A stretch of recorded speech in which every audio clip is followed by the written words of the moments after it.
Insurance പുതുക്കാൻ കഴിയാത്തത് മൂലം പീരിമേട് താലൂക്ക് ഓഫീസിന്റെ ജീപ്പ് ഷെഡിൽ ഒതുക്കി. കഴിഞ്ഞ ഒരു മാസക്കാലമായി ജീപ്പ് ഒതുക്കിയിട്ടിരിക്കുന്നത് താലൂക്ക് ഓഫീസിന്റെ ദൈനംദിന പ്രവർത്തനങ്ങളെ സാരമായി ബാധിച്ചിട്ടുണ്ട്. കഴിഞ്ഞ ഒരു മാസക്കാലമായി ജീപ്പ് ഒതുക്കിയിട്ടിരിക്കുകയാണ്. ഇത് താലൂക്ക് ഓഫീസിന്റെ ദൈനംദിന പ്രവർത്തനങ്ങളെ ബാധിക്കുകയാണ്. ശബരിമല തീർത്ഥാടനം, മുല്ലപ്പെരിയാർ ലോക്സഭാ തെരഞ്ഞെടുപ്പ് തുടങ്ങിയ അടിയന്തര ഘട്ടങ്ങൾ അഭിമുഖീകരിക്കേണ്ട ഉദ്യോഗസ്ഥർക്ക് വാഹനമില്ലാത്തത് വലിയ പ്രതിസന്ധിയാണ് ഉണ്ടാക്കുന്നത്.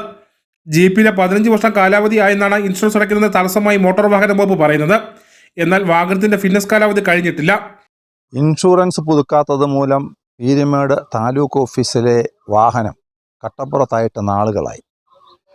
വളരെ ഗുരുതരമായ സ്ഥിതിവിശേഷം നടക്കുന്നൊരു കാലഘട്ടമാണിത്. ശബരിമല സീസണുമായി ബന്ധപ്പെട്ട് നിരന്തരമായ അപകടങ്ങളും അവരുടെ സുരക്ഷാ പ്രവർത്തനങ്ങളും ഒക്കെ നോക്കേണ്ട സമയം.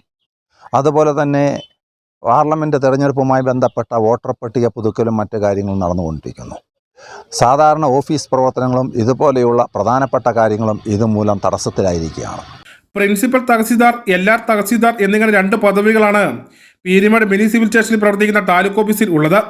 ഇതിൽ LR വിഭാഗം ഉപയോഗിക്കുന്ന വാഹനമാണിത്.